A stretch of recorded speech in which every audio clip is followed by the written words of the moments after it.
Alors on attaque le TP qui s'intitule Volant de badminton. Et donc en badminton, il faut savoir qu'il y a des volants en plastique et des volants en plume. Donc on se pose la question suivante, comment casser le volant pour augmenter sa vitesse? On a des documents, d'un côté vous avez la trajectoire d'un volant en plastique qui est une trajectoire parabolique, et la trajectoire d'un volant plume. Si on tape fort, qu'on est un professionnel, on peut avoir ce genre de trajectoire.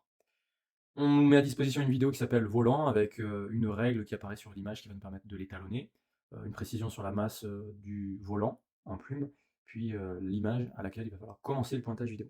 Des rappels aussi sur les calculs pour les énergies cinétiques, potentielles et mécaniques. Et enfin, un petit rappel sur le théorème de l'énergie mécanique. Donc il faut savoir que la variation d'énergie mécanique correspond au travail des forces de frottement. Donc s'il n'y a pas de variation d'énergie mécanique, c'est-à-dire que les forces de frottement sont négligeables. Et un rappel sur l'intensité de pesanteur. Dans un premier temps, on nous demande de formuler une hypothèse qui permet d'expliquer la différence de trajectoire justement entre le volant en plastique et le volant en plume. Et comme je le disais précédemment, le volant en plume, il y a une trajectoire qui est parabolique, donc ça correspond à la trajectoire d'un objet qui est en chute libre, c'est-à-dire qu'il est uniquement soumis à son poids. La poussée d'Archimède et les forces de frottement sont négligeables dans ce cas-là. Et donc c'est bien le cas pour le volant en plastique, mais pas du tout pour le volant en plume. Et donc on va pouvoir négliger les forces de frottement pour le volant en plastique, mais pas pour le volant en plume. Ensuite, on nous demande grâce aux informations mises à disposition, de proposer une grandeur physique dont l'évolution au cours du temps permettrait de vérifier l'hypothèse formulée. Donc on va simplement voir l'évolution de l'énergie mécanique au cours du temps, car normalement, si les forces de frottement ne sont pas prises en compte, l'énergie mécanique doit se conserver. Donc selon la relation qui était présentée, delta EM est égal au travail entre des points A et B des forces de frottement, et si l'énergie mécanique varie au cours du temps, c'est-à-dire si elle diminue dans ce cas-là, cela signifie que les forces de frottement elles ne sont pas négligeables. On doit en tenir compte. Donc on doit proposer un protocole et préciser en particulier les grandeurs à calculer et les courbes à afficher, donc parce qu'on va le faire avec un programme Python. Donc dans un premier temps, on va réaliser un pointage vidéo, donc on va étalonner la vidéo grâce à la règle qui apparaît, donc d'une longueur de L est égale à 1,81 m. On se place à l'image numéro 2, on va fixer l'origine des temps donc, à cette image, soit t égale à 0 secondes. On place aussi l'origine du repère, donc plutôt au niveau du sol, avec un axe vertical dirigé vers le haut. Et ensuite, on va pointer successivement la position du volant au cours du temps. On exporte les données, et ensuite, grâce au programme Python et aux formules qui sont présentées ici, on va pouvoir ainsi calculer la vitesse, calculer l'énergie cinétique, l'énergie potentielle, et enfin l'énergie mécanique. Une fois qu'on a calculé l'énergie mécanique, on va tracer la courbe, donc l'énergie mécanique, en fonction du temps, pour voir si l'énergie mécanique diminue au cours du temps. Voilà. Et enfin, on va conclure sur la présence des forces de frottement, en tout cas sur le fait qu'elles soient négligeables ou non. Donc on nous demande maintenant de mettre en œuvre le protocole. Alors, vous allez devoir utiliser le logiciel donc Avimeca. Donc Avimeca que j'ai ouvert ici. On ouvre la vidéo et comme il était précisé dans la fiche d'aide, vous devez étalonner, donc comme je vous l'ai dit. Alors ensuite choisir un repère de distance, etc., etc. Donc on va essayer de faire ça ensemble. Donc l'étalonnage, il se fait ici. On peut simplement dire premier point, deuxième point, donc sensibilité horizontale, l'échelle. Le premier point, je le mets tout en bas au niveau de la règle. Le deuxième point, je le mets au-dessus. Et maintenant, je lui précise que cette distance vaut 1,81 m, donc 1,81. Voilà, l'étalonnage ici est terminé. Ensuite, origine et sens des axes, on clique dessus, et comme je vous disais, on va le prendre au niveau du sol, hein, peu importe, et vers le haut. Donc on a fixé nos axes. Deuxième chose à faire maintenant, ça va être d'aller chercher la deuxième image. Donc pour aller chercher la deuxième image, on va devoir avancer. Est-ce que je peux prendre directement la deuxième image comme ça? Ouais, image 2, donc ici je suis passé à l'image 3, 2, hop, je prends l'image 2. Et je lui précise que origine des dates, t égale 0, image numéro 1, ben non, on va passer à image numéro 2. Je suis un peu lent parce que d'habitude je fais plutôt ça sur un télé scientifique. Donc maintenant c'est bon, on va pouvoir réaliser le pointage vidéo.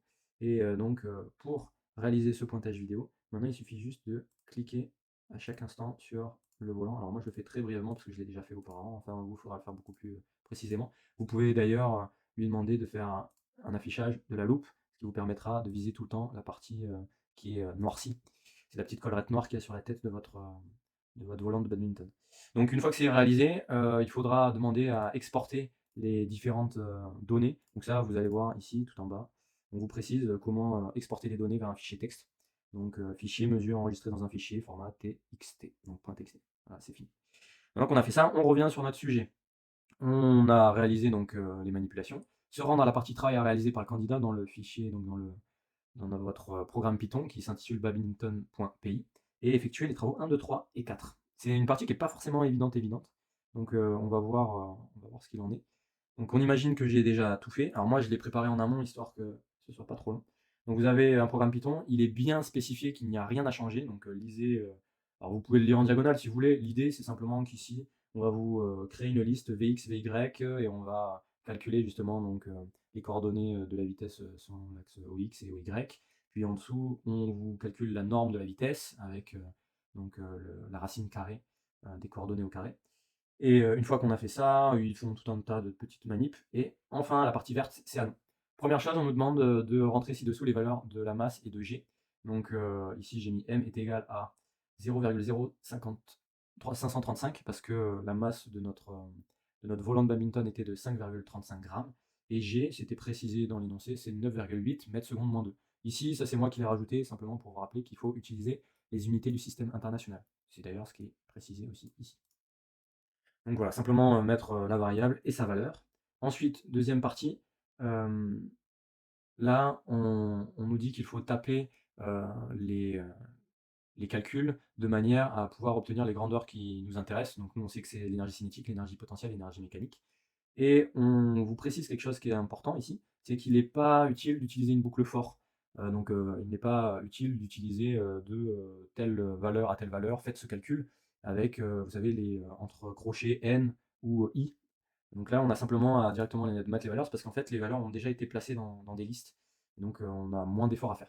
Donc ici, il faut réutiliser les expressions qu'on connaît. 0,5 fois la masse m, donc je fais attention à bien le mettre en minuscule, fois v. Pourquoi je l'ai mis en majuscule? Parce que ici, je vois que la norme de la vitesse était un v majuscule, donc je respecte cela. Et puis étoile, étoile, ça c'est pour faire puissance. Donc v au carré, ça fait étoile, étoile 2. Voilà, ça c'est moi qui l'ai rajouté. En réalité, ça n'apparaît pas. Ensuite, l'énergie potentielle, on sait que c'est mgz. En l'occurrence, ici, nous, la coordonnée selon donc, les altitudes, ça correspond à y. Donc on a simplement mgy, donc m étoile g étoile y. Et enfin, l'énergie mécanique, on sait bien que c'est la somme des énergies cinétiques et des énergies potentielles. Voilà, très facile. Une fois qu'on a fait ça, on arrive à une étape où on nous demande de faire apparaître les trois courbes. Donc là, il faut savoir que vous avez quand même un petit document qui va vous aider. Ici, mode d'emploi de l'environnement Python, TONU. Alors c'est pas forcément hyper pertinent, mais il y a cette partie-là pour faire un rappel. Alors tout ce qui a un lien avec les graphiques, il faut savoir que c'est PLT, parce que plot, c'est graphe en anglais. Donc là, il vous précise que on a la ligne de commande suivante qui peut être intéressante, où on met PLT plot. A, c'est notre grandeur qui apparaîtra en abscisse. B, celle en ordonnée. Ça, c'est la façon dont vous voulez faire apparaître les points. Donc ici, vous avez un tableau qui vous explicite. Si vous mettez X, c'est une croix, et G pour green, bah, ça veut dire que c'est vert, et puis XB, bah, blue, vous comprenez bien facilement ce qu'il faut faire. Et donc, on va pouvoir revenir maintenant à notre programme Python. Et j'ai voulu faire apparaître donc les trois énergies en fonction du temps. Donc PLT plot T, ça c'est notre abscisse, EC, puis XB, donc ça va apparaître en bleu. Et puis label, c'est la petite étiquette qui va être associée donc, à ce graphe. Donc EC en fonction de F de T, donc l'énergie cinétique en fonction du temps. Deuxième graphe qui apparaîtra, c'est l'énergie potentielle. Ici, ça apparaîtra en vert parce que j'ai mis XG, et énergie potentielle de pesanteur en fonction du temps. Et la dernière, PLT plot pour l'énergie mécanique, qui apparaîtra en rouge avec l'étiquette suivante. Voilà. Donc ça, c'est ce qui va nous permettre de faire apparaître nos graphes. Et enfin, dans la partie 4, il va falloir donc à la place des points entre guillemets, les légendes pour les axes, les titres graphiques. Donc là, ils étaient sympas, c'est-à-dire que ça, c'était déjà écrit.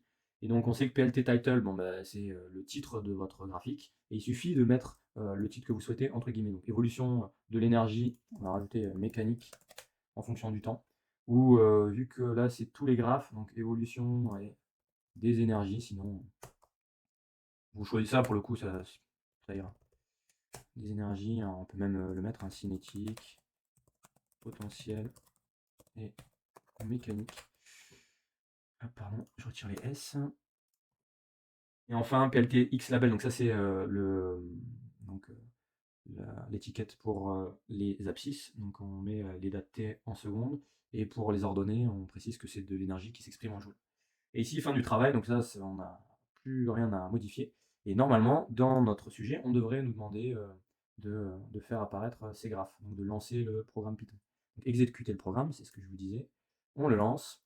On va nous demander d'ouvrir le fichier txt qu'on avait créé juste avant. Donc là, on le lance, et puis on obtient ces courbes-là. Donc, comme je vous le disais tout à l'heure, en rouge, on a l'énergie mécanique, en vert, l'énergie potentielle de pesanteur, et l'énergie cinétique. Et donc, comme vous pouvez le constater, on voit que l'énergie mécanique décroît au cours du temps. Voilà.